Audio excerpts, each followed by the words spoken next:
आज ही Doubtnut app download करें। Doubtnut पर होगा अब आपके सभी मैथ्स, केमिस्ट्री, फिजिक्स और बायोलॉजी डाउट्स का सफाया। बस अपने क्वेश्चन की फोटो खींचो, उसे क्रॉप करो और तुरंत वीडियो सोल्यूशन पाओ। Download now. हेलो दोस्तों, आइए देखते हैं प्रश्न। वक्रों y बराबर x एवं y बराबर x स्क्वायर के मध्यवर्ती क्षेत्र का क्षेत्रफल ज्ञात कीजिए। तो देखिए यहाँ पर मैंने ये जो y बराबर x है, ये एक रेखा का समीकरण है। y बराबर अगर मैं इसकी तुलना mx प्लस c से करूँ तो यहाँ पर m बराबर तो है 1 और c बराबर है 0, यानी ये एक ऐसी रेखा है जो कि मूल बिंदु से होकर जाएगी, क्योंकि इसमें c अंतखंड वो है 0 और m का मान है 1, यानी कि जो x अक्ष की धनात्मक दिशा से कितना कोण बनाएगी, 45 डिग्री का कोण बनाएगी, जो कि ये रेखा हो गई y बराबर x वाली। ये मूल बिंदु से होकर जाएगी।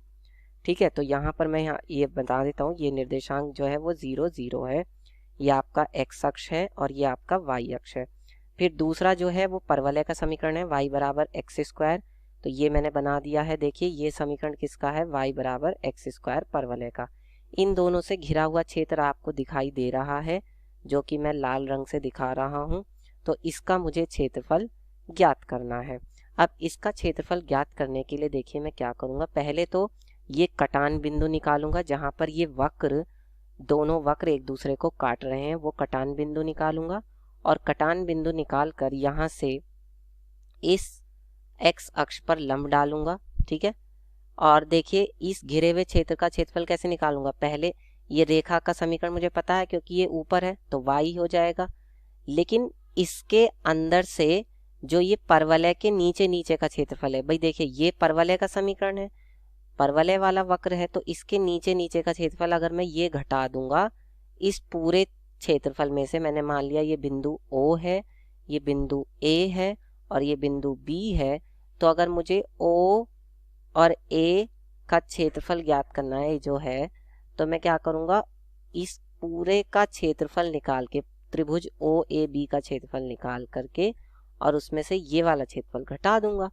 ठीक है, तो देखिए अब कटान बिंदु निकालने के लिए मेरे पास क्या क्या समीकरण है, मेरे पास एक तो y बराबर x है और एक y बराबर क्या है, एक्स स्क्वायर है। ये दोनों तो समीकरण है। तो अगर मैं ये यहाँ पे रख दूं तो एक्स स्क्वायर बराबर क्या हो जाएगा, x हो जाएगा, दोनों y के ही मान है। तो इसके मतलब क्या हो जाएगा, एक्स स्क्वायर माइनस एक्स बराबर 0 हो जाएगा, यानी कि x कॉमन लूँ तो x माइनस का 1 बराबर 0 हो जाएगा, यानी कि x बराबर 0 और x बराबर 1 आ जाएगा। ठीक है, तो इसका मतलब ये हुआ कि ये जो पहला बिंदु तो है वो 0 0 है, यानी ये एक दूसरे को एक तो 0 0 पे काटेंगे और दूसरा कहाँ काटेंगे, 1 1 पर काटेंगे, क्योंकि y बराबर x है ना, तो जब y भी 1 होगा तो x भी 1 होगा। तो ये वाला बिंदु कौन सा हो जाएगा, 1,1 इधर दोनों तरफ से। ठीक है, इस तरह से ये 1 1 बिंदु हो जाएगा। ठीक, तो ये वाला बिंदु कौन सा होगा, b जो है ये आपका बिंदु होगा 1,0।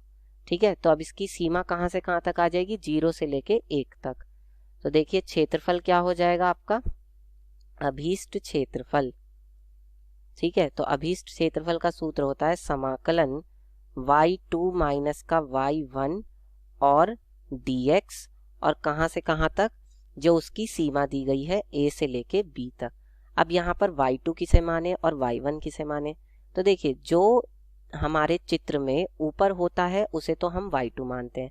तो यहाँ पर देखिए रेखा जो है वो ऊपर है, तो इसको तो हम y2 मानेंगे, और नीचे कौन है, नीचे हमारा परवलय है, तो उसको हम y1 मानेंगे। ठीक है, तो ये हो जाएगा आपका। अब इसकी सीमा कहाँ से कहाँ तक आ जाएगी, 0 से लेके 1 तक, 0 से लेकर 1 तक। और y2, ये y2 जो है ये रेखा वाला y है, तो रेखा का y क्या है, सिर्फ वो है x। ठीक है, तो ये तो हो जाएगा आपका x माइनस ये कौन सा है y1, ये परवलय वाला y है।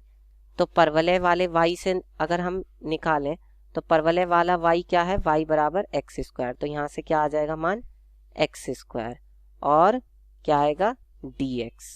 ठीक है, तो इसके बाद जब हम इसको सरल करेंगे तो ये कितना आएगा, 0 से लेकर 1 और x dx माइनस 0 से लेकर 1 एक्स स्क्वायर dx।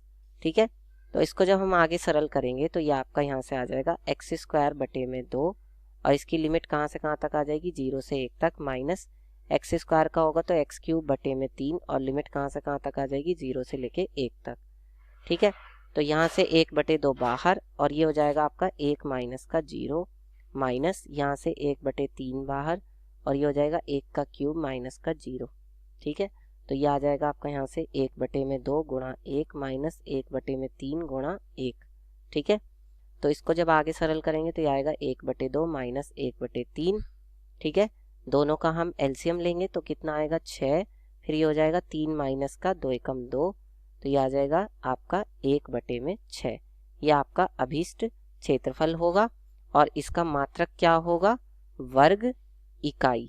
ठीक है, क्योंकि क्षेत्रफल का मात्रक होता है वर्ग इकाई, क्योंकि इकाई हमें यहाँ नहीं पता है कि वो सेंटीमीटर में है या मीटर में है, इसलिए हम मात्रक क्या लिखते हैं, वर्ग इकाई। आपका उत्तर होगा।